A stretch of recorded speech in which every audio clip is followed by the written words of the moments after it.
Eu gostaria de falar com o nosso comentarista, o Acácio, que vai participar dessa edição do Jovem Pan, do Jornal Jovem Pan conosco.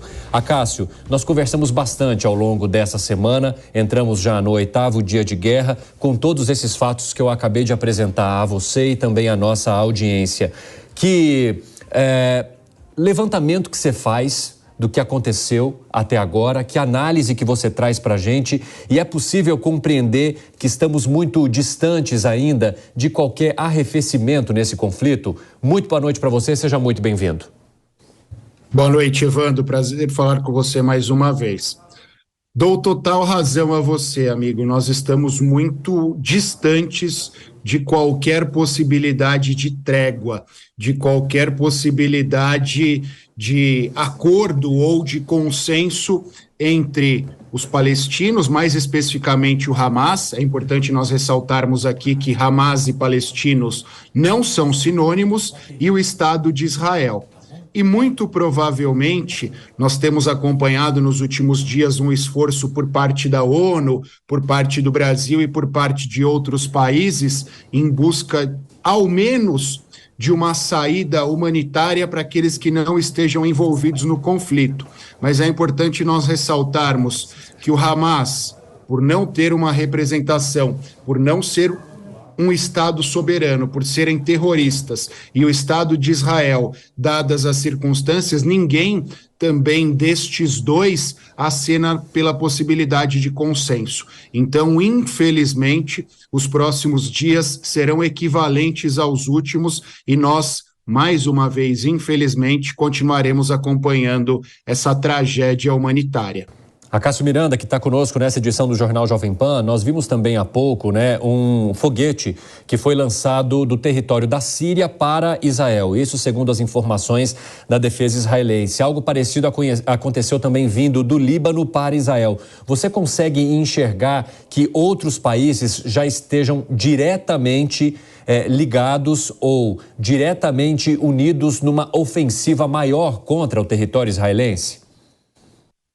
Evandro, quando nós olhamos para a origem dos ataques praticados pelo Hamas contra Israel, é muito nítido que essa organização terrorista teve apoio externo. E quando nós falamos sobre apoio externo, nós falamos do Irã, da Síria, de outros países ali do Oriente Médio que historicamente são contrários a Israel e que têm condições de prestar este suporte ao Hamas. E, obviamente, se eles se prontificaram a prestar um suporte estrutural ao Hamas para que o Hamas praticasse esses atos, e também cientes que Israel, neste momento, está concentrada nos ataques feitos à faixa de Gaza, é muito provável que estes países fiquem encorajados a fazerem ataques pontuais a Israel. Mas, quando nós olhamos para essa situação também, Evandro, é necessário nós termos em conta uma divisão geopolítica que existe no mundo há algumas décadas. Muito provavelmente, Síria e Irã estão sendo financiados ou estão ao menos recebendo estrutura da Rússia para que esses ataques sejam praticados. Muito bem, Acácio, eu queria falar com você. Muito boa noite, Acácio, prazer novamente conversar contigo. Acácio, muito se questionou na época também da questão da guerra entre Rússia e Ucrânia, né?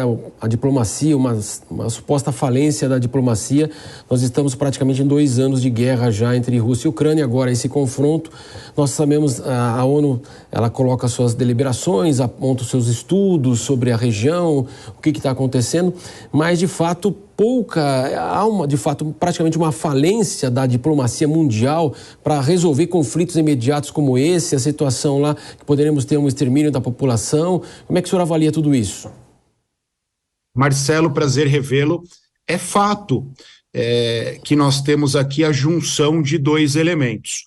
Primeiro elemento, uma rivalidade geopolítica entre Estados Unidos, França, Inglaterra e Alemanha, em detrimento aos russos e aos chineses. E essa divisão mundial acaba contribuindo para todas as disputas que nós acompanhamos nos últimos tempos, mais especificamente desse primeiro recorte que você faz, Rússia e Ucrânia. Nós sabemos que foram feitos ataques da Rússia em relação à Ucrânia, e quem mantém hoje a Ucrânia em termos financeiros e em termos estruturais são os países deste eixo ao qual fiz menção. Quando nós passamos para o recorte atual, que é o recorte Hamas, Israel, nós temos o mesmo desenho.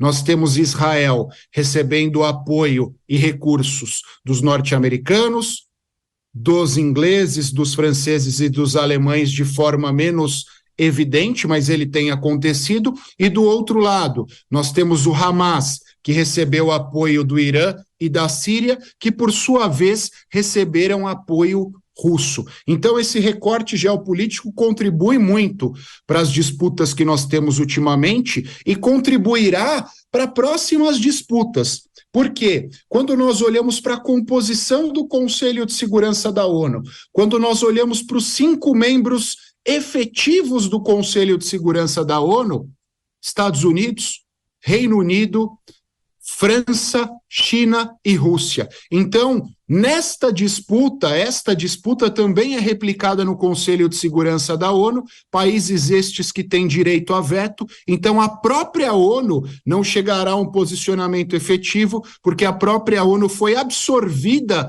por esta disputa geopolítica.